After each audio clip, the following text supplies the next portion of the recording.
Hi, this is Scott Marshburn with eCabinets Tips and Tricks. This is a quick follow-up video on the video that I done where I showed you how you could crop out the gradient background from the JPG image that eCabinets creates when you do a presentation view. In that video, I showed you how to outline the room and crop out the background using the Object, Clip, and Set method.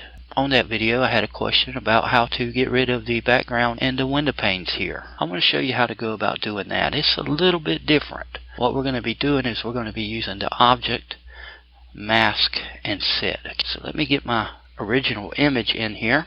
Okay, so here's my original image. What I want to do first is trace out the window panes. You can use the Bezier tool to trace it out, and that will actually give you, in this case, 4 individual nodes that you could tweak to suit your needs.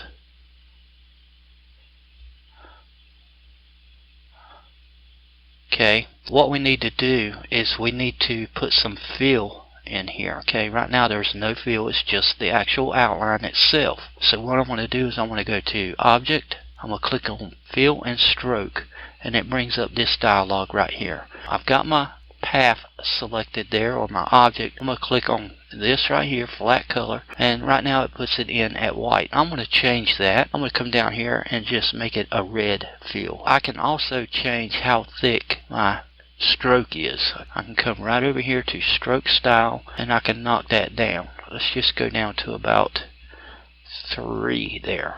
Now what I want to do next is I want to copy that, so I'm going to make sure that I got it selected. I'm going to hit Control C to copy, click right here and Control V to paste. And I can move that and get that kind of where I need it. Click in that opening there or that pane, Control V, get that kind of where I want it. Now select all 3 of these, Control C, come right here and Control V. And move those, get those approximately where I want them. And now I can select all 6 of these, Control C, Control V. And there's all those. And I can go ahead and select all these, Control C, click down here, Control V, and move those. Now you can see that they're not actually exactly where we need them, so I'm going to take these and fine tune them just a little bit. So I'm going to get that about where I want it. I can actually scale this if I want to. I'm going to uncheck that lock right there, which will allow me to scale it and not preserve the aspect ratio.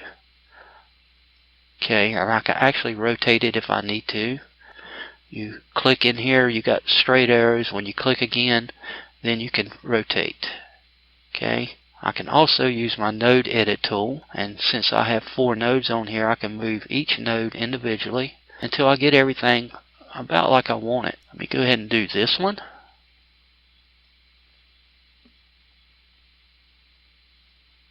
And you know, you really don't have to pay attention to a tremendous amount of detail on this, because when everything's said and done, it's not going to be that obvious.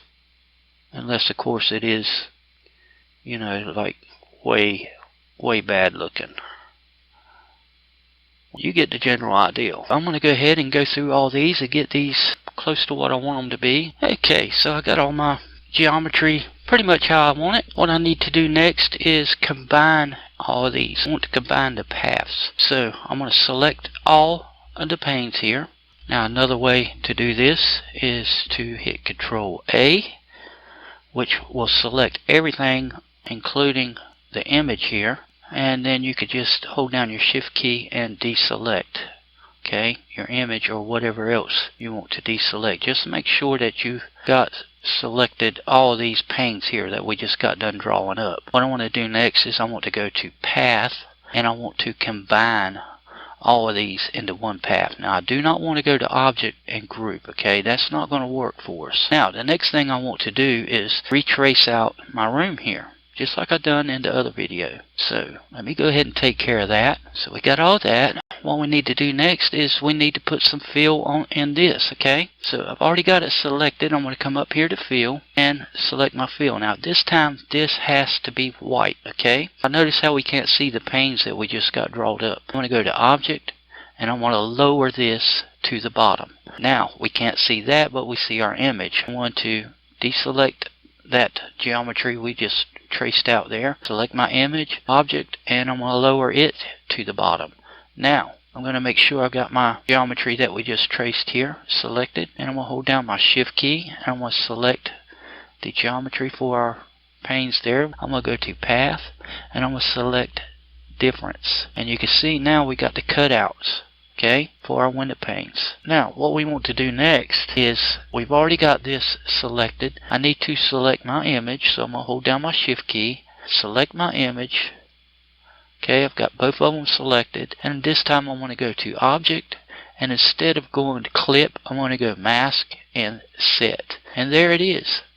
We got our openings for our window panes. Now another cool thing that you can do if you want to, you can actually put another image behind this and have it look like you're looking outside the window at a scene. So what I'm going to do is I'm going to go File, Import, and right here in this folder I've got some scenes. I'm going to select this, I'm going to click Open and OK to embed, and there's our barn scene. What I want to do is I want to make sure I got my aspect ratio locked here, okay? I don't want to distort the actual building itself, because that's what I really want to have in my window scene here. Just want to make sure I got my whole window opening covered there, and that looks pretty good. So I'm going to kind of get that about where I want it. I've already got it selected. I'm going to go to Object and I'm going to lower that to the bottom, and there it is. So that's how you go about doing that, guys. I hope this video helped you out. If it did, how about give me a thumbs up, and hey, if you haven't subscribed to my channel, be sure you subscribe so you can get all my latest tips and tricks. As always, thank you for watching and have a good day.